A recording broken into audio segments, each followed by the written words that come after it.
Dear sisters and brothers, the topic is system software. Software, the means of communication between the user and the computer in the form of sequence of instructions, is called software. We need computer language to develop the software. Software निर्देशों के अनुक्रम के रूप में उपयोगकर्ता और computer के बीच संचार के साधनों को सॉफ्टवेयर कहा जाता है। सॉफ्टवेयर विकसित करने के लिए हमें कंप्यूटर भाषा की आवश्यकता है। सॉफ्टवेयर को उनके उद्देश्य के अनुसार वर्गीकृत किया जाता है जिसके लिए उनका उपयोग किया जाता है। इस प्रकार सॉफ्टवेयर निम्न प्रकार के होते हैं। Number 1 system software, number 2 application software, number 3 utility software. Now let's discuss about system software. System software is a set of programs that are used to control the operations of the computer system. These are specialized programs that help us to use input and output devices, save our data and maintain the information on our computer. System software प्रोग्रामों का एक समूह है जो computer system के संचालन को नियंत्रित करने के लिए उपयोग किया जाता है।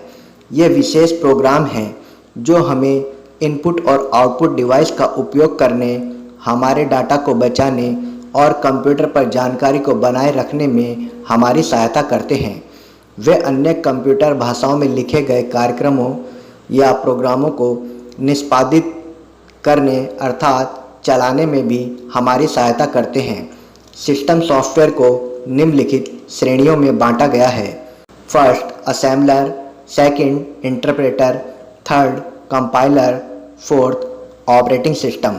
Now let's discuss about these all system softwares. Now first system software is assembler. An assembler is a translator software program. It takes basic computer instructions and converts them into a pattern of bits which called as machine language that computer's processor can use to perform its basic operations. Some people call these instructions assembler language and others use in the term assembly language. Assembler एक अनुवादक software program है। यह बुनियादी computer निर्देश लेता है और उन्हें बिट्स के एक पैटर्न के रूप में परिवर्तित करता है जिसे मशीनी भाषा कहा जाता है। इसी मशीनी भाषा को कंप्यूटर का प्रोसेसर अपने बुनियादी कार्यों को करने के लिए उपयोग कर सकता है। कुछ लोग इन निर्देशों को असेंबलर लैंग्वेज कहते हैं और अन्य लोग असेंबली लैंग्वेज शब्द का प्रयोग करते हैं। कई अलग अलग प्रकार के असेंबलर उपलब्ध हैं जैसे MASM, NASM, GAS, AS86, TASM, TERSE आदि। Now second system software is interpreter. An interpreter is a translator software program. It converts the program written in a high-level language into machine language program line by line. Each line is converted and executed immediately if it is error-free. Only after execution of one line will it proceed to the next. If an error is found in the program, the interpreting is stopped. The entire program is executed in this manner. In the case the machine language code is not stored, so with an interpreter, each time the program has to be executed or interpreted to machine code. This automatically makes it slower than the compilers. Interpreter एक अनुवादक software program है। यह उच्च स्तरीय भाषा में लिखे गए प्रोग्राम को लाइन दर लाइन मशीनी भाषा प्रोग्राम में परिवर्तित करता है। त्रुटि मुक्त होने पर प्रत्येक पंक्ति को तुरंत रूपांतरित और निष्पादित करता है। एक लाइन के पूरा होने के बाद ही वह अगली लाइन पर जाता है। यदि प्रोग्राम में कोई त्रुटि पाई जाती है तो यह व्याख्या करना बंद कर देता है। इस तरह से पूरा प्रोग्राम अनुवादित किया जाता है। यह मशीनी भाषा में कोड संग्रहित नहीं करता है, तो एक अनुवादक के साथ प्रत्येक बार प्रोग्राम को मशीन कोड में निष्पादित या व्याख्या करना पड़ता है। यह स्वचालित रूप से कंपाइलर से धीमी गति से कार्य करता है। Basic language is an example of A popular interpreter. Small talk is a partial interpreter. Third, system software is compiler. A compiler is a translator software program. It is a set of programs that converts an entire program written in a high-level language into machine language program. A compiler goes through the entire program and checks its syntax. Syntax is the grammar of a language. If it finds any errors, the error is reported to the user along with the line number. Otherwise, if the program is error-free, then the complete program will be translated to machine language and stored in a separate file. The original program is called the source program and the compiled file is called the object file. Once the code is compiled, we can directly execute it any number of times. So the compiler is faster than the interpreter. एक compiler एक translator software program है। यह प्रोग्रामों का एक समूह है जो उच्च स्तरीय भाषा में लिखे गए पूरे प्रोग्राम को एक साथ मशीनी भाषा प्रोग्राम में परिवर्तित करता है। एक कंपाइलर पूरे प्रोग्राम की जांच करता है और इसके प्रारूप की जांच करता है। प्रारूप किसी भाषा का व्याकरण है। यदि इसे कोई त्रुटि मिलती है तो उपयोगकर्ता को लाइन नंबर के साथ त्रुटि की सूचना दी जाती है। अन्यथा यदि प्रोग्राम त्रुटि मुक्त है तो पूरा प्रोग्राम मशीनी भाषा में अनुवादित कर दिया जाता है और एक अलग फाइल में संग्रहित हो जाता है। मूल प्रोग्राम को सोर्स प्रोग्राम कहा जाता है और संग्रहित फाइल को ऑब्जेक्ट फाइल कहा जाता है। एक बार कोड संग्रहित हो जाने के बाद हम इसे सीधे कितनी भी बार निष्पादित कर सकते हैं, अर्थात चला सकते हैं। कंपाइलर की कार्य करने की गति इंटरप्रेटर से तेज होती है।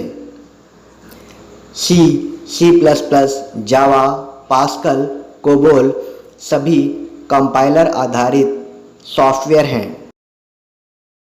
Now the fourth system software is operating system. An operating system is a system software that acts as an interface between the user and the hardware. It is required to start and shut down the computer. In simple words, an operating system controls the various components of the computer system and also helps in sharing these resources. Operating system एक system software है जो उपयोगकर्ता और hardware के बीच interface के रूप में कार्य करता है। यह कंप्यूटर को प्रारंभ करने और बंद करने के लिए आवश्यक सॉफ्टवेयर है। सरल शब्दों में एक ऑपरेटिंग सिस्टम कंप्यूटर सिस्टम के विभिन्न घटकों को नियंत्रित करता है और इसके संसाधनों को साझा करने में भी सहायता करता है। ऑपरेटिंग सिस्टम हार्डवेयर और उपयोगकर्ता के बीच प्रमुख स्थान रखता है। उपयोगकर्ता ऑपरेटिंग सिस्टम के माध्यम से सिस्टम के साथ इंटरैक्ट करता है, अर्थात बातचीत करता है। ऑपरेटिंग सिस्टम को उपयोगकर्ता के साथ बातचीत करने के तरीके के आधार पर कैरेक्टर यूजर इंटरफेस या CUI और ग्राफिक यूजर इंटरफेस या GUI में वर्गीकृत किया जाता है। Now the first operating system type is character user interface or CUI. This type of operating system requires the users to interact with it by typing commands. Unix, DOS require that we type in the commands. Character user interface इस प्रकार के operating system होते हैं जो उपयोगकर्ताओं को command या निर्देश टाइप करने की सुविधा प्रदान करते हैं, अर्थात उपयोगकर्ता कमांड टाइप करके इन ऑपरेटिंग सिस्टम की सहायता से कंप्यूटर के साथ बातचीत करता है। Unix, DOS character user interface type operating system हैं जो कमांड टाइप करके कार्य करने की सुविधा प्रदान करते हैं। Second operating system is graphical user interface और GUI. This is popular known as GUI, commonly pronounced GUI. Here the look of operating system is graphic oriented and the user can use a host of devices like the mouse to interact with the system by mere clicking or by touching the screen. Graphical user interface GUI के रूप में जाना जाता है, जिसे आमतौर पर GUI कहा जाता है। यहाँ ऑपरेटिंग सिस्टम का लुक ग्राफिक ओरिएंटेड है और उपयोगकर्ता केवल स्क्रीन को छूकर या क्लिक करके सिस्टम के साथ बातचीत करने के लिए माउस जैसे कई उपकरणों का उपयोग कर सकता है। विंडोज, एंड्रॉयड आज उपयोग में सबसे लोकप्रिय GUI आधारित ऑपरेटिंग सिस्टम हैं।